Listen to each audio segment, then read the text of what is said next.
Good evening, students. So today we are starting with a new chapter, that is chapter number 13, photosynthesis in higher plants. You all are aware of what is photosynthesis, what are the various components that are required by a green plant in order to perform photosynthesis, and the early experiments. The basic facts that we all know that what is photosynthesis all about. So in this segment, what we are going to discuss, or the target topics for this session, that is today's session, is to discuss what is photosynthesis and the importance of the mechanism, the importance of the process of photosynthesis, and the third thing that we are going to discuss is the early experiments pertaining to photosynthesis. So straightforward, photosynthesis means what? Photosynthesis. So photo means light.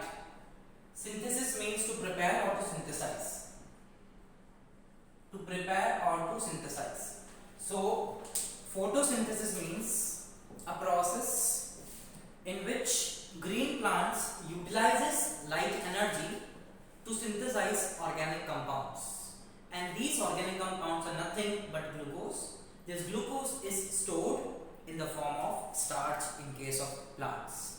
So photosynthesis basically, it is a physico-chemical process. Two types of reaction takes place, physical as well as chemical reaction. So it is a physico-chemical reaction,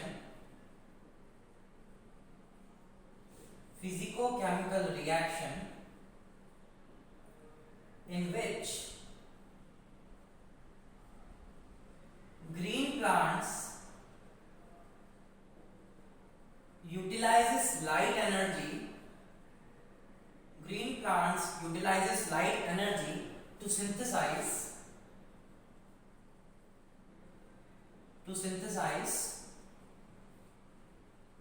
organic compounds.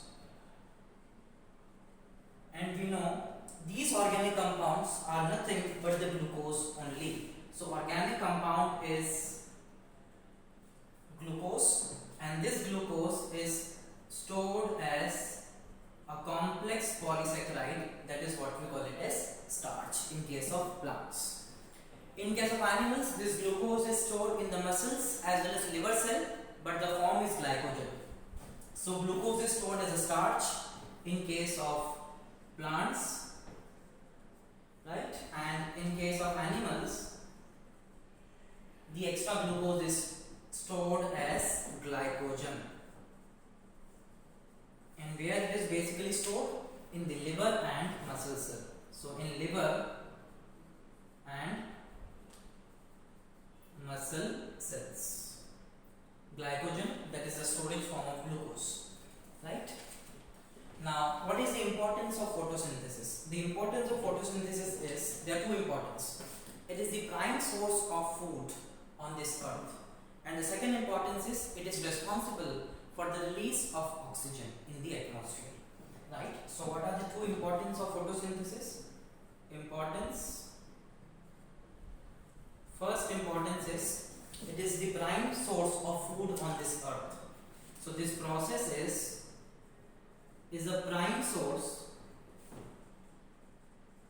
of food on earth, because all living organisms including human beings are dependent on plants for their availability of food. Plants perform photosynthesis, they prepare glucose, and that glucose is available for human beings as a food. So it's a prime source of food on this earth. Prime source of food.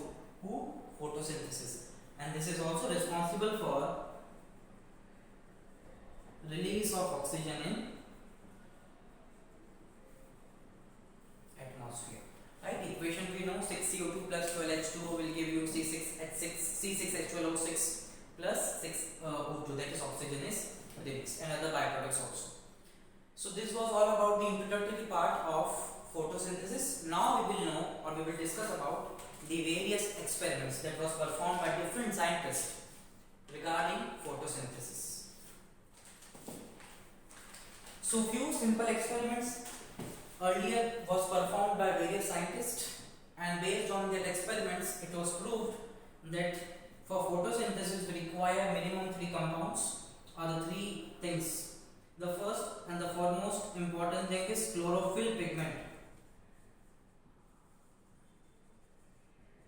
Chlorophyll pigment is required. Other than chlorophyll pigment, we also require sunlight. Apart from sunlight, water is also one of the most important starting raw material for photosynthesis. So we require chlorophyll, sunlight as well as water. CO2 is also required, without which photosynthesis will not take place, because CO2 is ultimately fixed by the green plants either by C3 pathway or by C4 pathway, ultimately to synthesize glucose, which is stored in the form of starch in case of plants.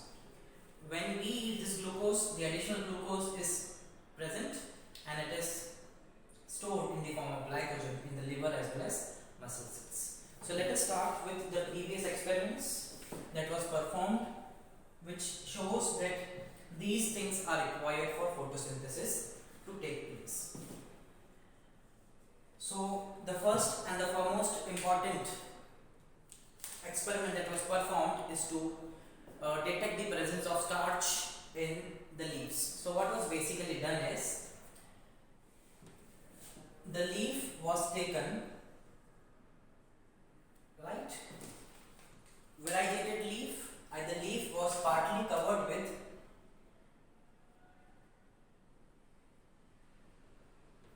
black paper.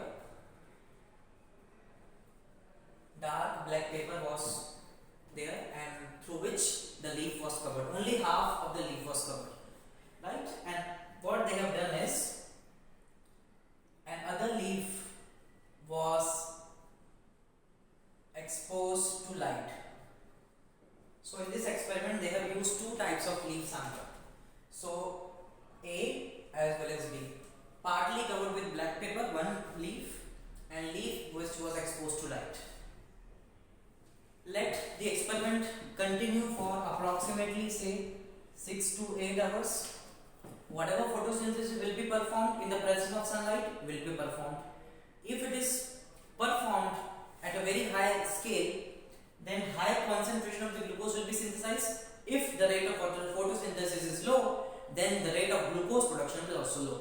But ultimately this glucose is synthesized, it will be stored in the form of starch. So leaf partly covered with black paper and the leaf which was exposed to light. When they tested for starch,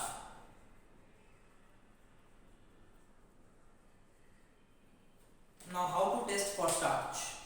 Starch basically it is tested using iodine indicator. So the reaction is, starch when combines with this I2 molecules, that is I2 indicator iodine, it forms a starch iodine complex. Starch I2 complex, and this complex is of blue color. A dark blue color complex is obtained. So what they have done is, both the leaves were taken out and they have added 1 or 2 drops of starch. So 1 or 2 drops of starch they have added. After addition of 1 or 2 drops of starch, what has been observed is, the leaf which was exposed to the light shows this blue color, right? And the leaf which was covered with the black paper do not show any blue coloration. So what is the indication?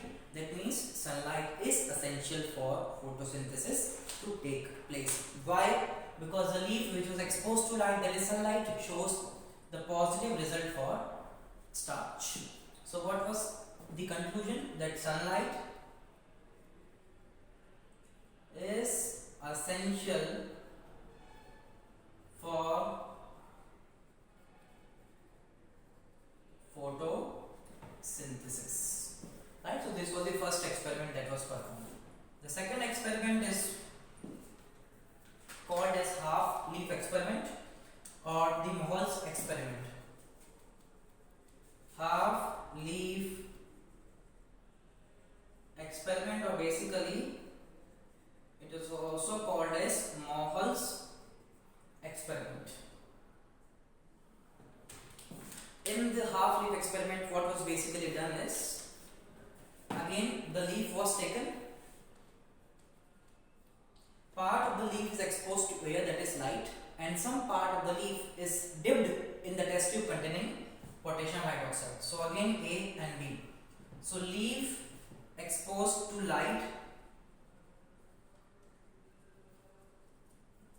in the atmospheric air, and the leaf dipped in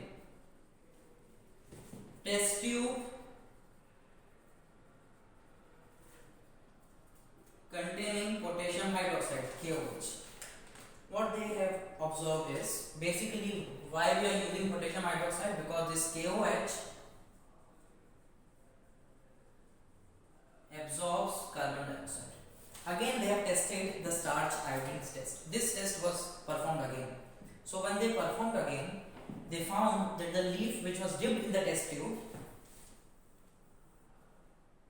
so this is the test tube that they have used, and within the test tube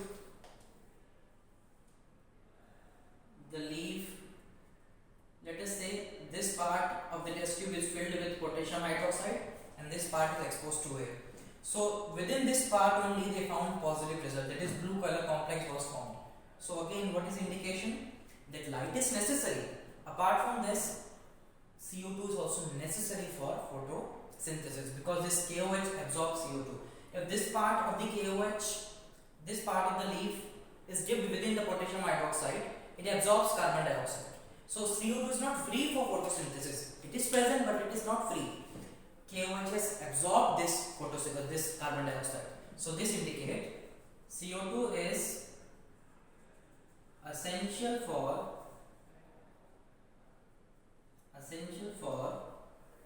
photosynthesis. This indicates CO2 is essential for photosynthesis. Again, third very simple experiment was of the Van Helmont. The third experiment was of Van Helmont.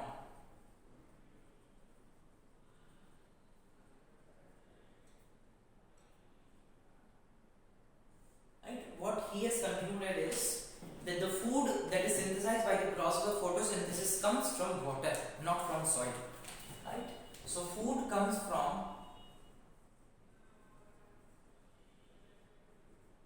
H2O, not from soil. So how he has concluded that food that is synthesized by the process of photosynthesis is coming from the water. That means water is one of the major component for photosynthesis to take place. Food comes from water, not from soil. So what he has done is, he has taken the potted plant and only he has watered it. Right? Only water was provided. Whatever soil he has used for his experiment remain as it is. Right?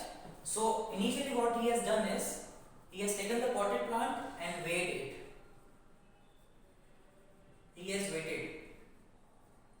Let us say the weight of that potted plant is X gram. So this is the first thing that he has done. Right? The second thing that he has done is, he has also taken the weight of soil. Let us take the weight of the soil as Y gram. So weight of this potted plant is X gram, weight of the soil is Y gram. Afterwards, he has only watered the plant. No addition of the soil, no removal of the soil was done by him. Of course, we know that when the potted plant is there freely present in the atmosphere, because of the wind, some or the other soil particles will move here and there. Right? So, when the experiment was over, it will not over within a day or two, it will take 5 years, 6 years, 10 years, or maybe more than that. So, he weighed that plant again and the weight of soil again. So, when he weighted the plant that was X gram initially, several folds increase in the weight was observed. So this, let us say, final weight is X plus, let us say 1 gram, whatever it is, right? Or X plus A. For example, if the initial weight was 100 grams, then the final weight was 1000 kilograms, like that. And if the initial weight of the soil is y-gram, let us say soil that he has used is 10 gram, then 9.5 gram is the final weight. So not much difference in the weight of the soil was observed, and he has only watered the plant throughout the entire period of his experiment. So later on it concluded that food that is prepared by the photosynthesis process by the green plants comes from water, not from soil. Soil has a role to play, but the major role is the water that is present in the soil. So half leaf experiment, starch detection test, and the Van Helmont experiment. Right. In the next segment, we will discuss few other experiments that have proved the importance of photosynthetic reactions and certain other discoveries related to photosynthesis.